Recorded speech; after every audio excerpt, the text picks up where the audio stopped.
महाभारत में सर्वश्रेष्ठ धनुर्धारी महाबली अर्जुन की गाथा तो सभी ने ही सुनी होगी, लेकिन अर्जुन का धनुष भी उतना ही तेज समान था। महाभारत के एक प्रसंग के अनुसार जब धनुर्धारी अर्जुन स्त्री के वेश में युद्ध के मैदान में जा रहे थे, उस समय पर अर्जुन स्त्री के वेश में उत्तर कुमार के सारथी बने हुए थे।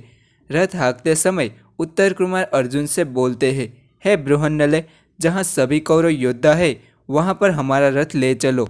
मैं अपनी शक्तियों से सभी कौरवों को हराकर यहाँ से जल्द ही प्रस्थान कर जाऊंगा।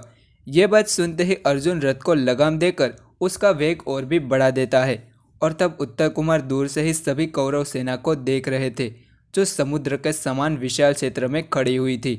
कौरव सेना को देखकर उत्तर कुमार डर जाते हैं और बृहन्नला से कहा, यह सेना तो दिखने में बहुत ही विशाल है और भयानक भी। मुझे तो इन्हें देखकर ही डर लग रहा है। मुझ में इतना साहस नहीं है कि मैं गुरु द्रोण, भीष्म, अर्जुन, कर्ण इन सभी महारथियों के सामने युद्ध कर सकूं। मैं तो उनके सामने एक छोटा सा बालक के समान हूँ। मेरा पिता तो युद्ध में सारी सेना को ले गए हैं और यहाँ पर मैं अकेला ही आ गया हूँ। इन सभी योद्धा के सामने मेरी शिक्षा कुछ भी काम नहीं आ सकती। इनके सामने तो मुझे शस्त्र चलाना भी नहीं आता है, तो फिर मैं कैसे लड़ सकता हूँ। तुम मुझे वापस मेरे नगर में ही ले चलो। ये बात सुनकर बृहन्नला ने कहा कि हे राजकुमार, तुम तो युद्ध से पहले ही डर गए। तुम ऐसे में डर नहीं सकते। ऐसे में शत्रु तुम्हें देखकर और भी हर्षित हो सकता है। तुम महल में प्रतिज्ञा करके आए हो, तो फिर अब क्यों भाग रहे हो। अगर तुम बिना लड़े ऐसे ही महल में चले जाओगे तो वहाँ पर सभी स्त्री और पुरुष भी तुम्हारा उपहास करेंगे। ऐसे में सभी लोग तुम्हारी प्रशंसा कर रहे थे, इसलिए मुझे भी युद्ध भी करना पड़ेगा। ये बात सुनकर उत्तम बोले, चाहे मेरा कोई भी कितना भी मजाक क्यों ना उड़ा ले, इस युद्ध में भाग मैं नहीं ले सकता। ये बात बोलकर उत्तम कुमार रथ से उतरकर भाग रहे थे। स्त्री वेश धारण किए हुए अर्जुन लाल साड़ी में उत्तम कुमार के पीछे उन्हें पकड़ने के लिए दौड़ रहे थे। उत्तम कुमार को भागते हुए देख अर्जुन बोले, ऐसे डर कर भागना ठीक नहीं है राजकुमार, हमें डर का सामना करना चाहिए।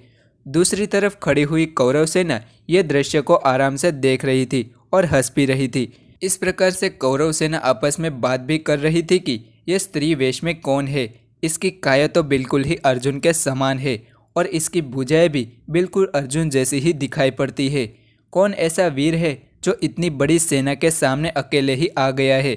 यह अर्जुन ही हो सकता है। ऐसे कई बातें कौरव सेना के बीच में हो रही थी।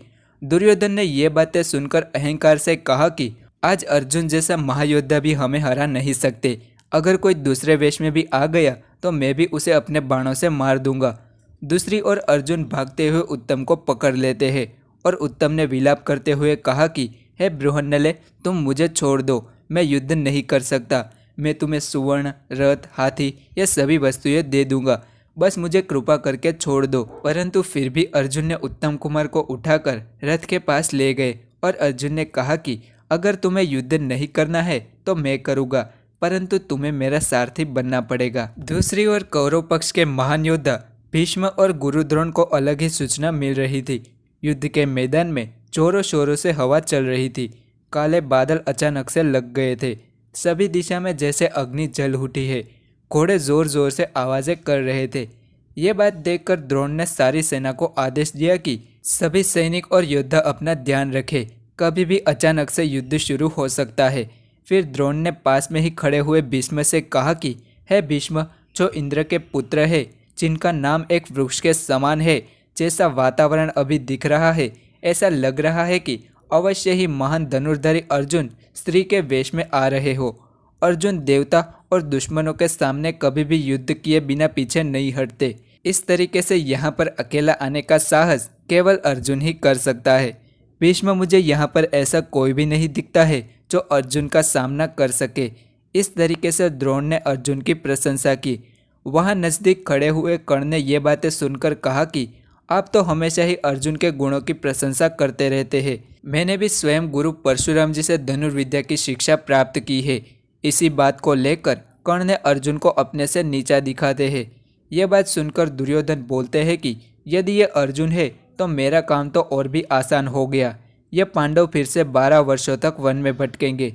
लेकिन अगर ये वेश में धारण किए हुए कोई दूसरा व्यक्ति होगा तो फिर भी मैं उसे अपने तीखे बाणों से उसे यहाँ पर ही मार दूंगा।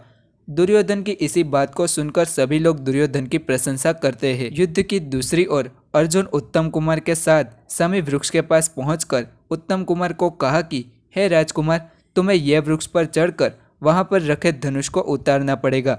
वहां पर युधिष्ठिर, नकुल, भीम, अर्जुन, सहदेव और सारे पांडवों के धनुष को रखा गया है। ध्वज बाण और दिव्य कवच भी वहां पर ही रखा गया है। वहां पर मेरा गांडीव धनुष भी रखा है, जो तुम्हारे 1,00,000 धनुष के समान है। गांडीव धनुष को सोने से गलाकर बनाया गया है। धनुष का आकार श्रेष्ठ, शक्तिशाली और बहुत ही सुंदर मालूम पड़ता है। यह सदा ही नए जैसा दिखता है। इसका सामना कोई भी नहीं कर सकता। सभी शस्त्रों से अर्जुन का गांडीव धनुष श्रेष्ठ है। गांडीव के चलने की आवाज़ कोसों दूर तक भी सुनाई देती है। ये गांडीव मेरे लिए आशीर्वाद के समान ही है। और इसी प्रकार से बृहन्नला रूपी अर्जुन ने उत्तर कुमार को गांडीव की शक्तियों को अवगत कराया था और उसके बाद अर्जुन ने अकेले ने ही सारी कौरव सेना को हरा दिया था।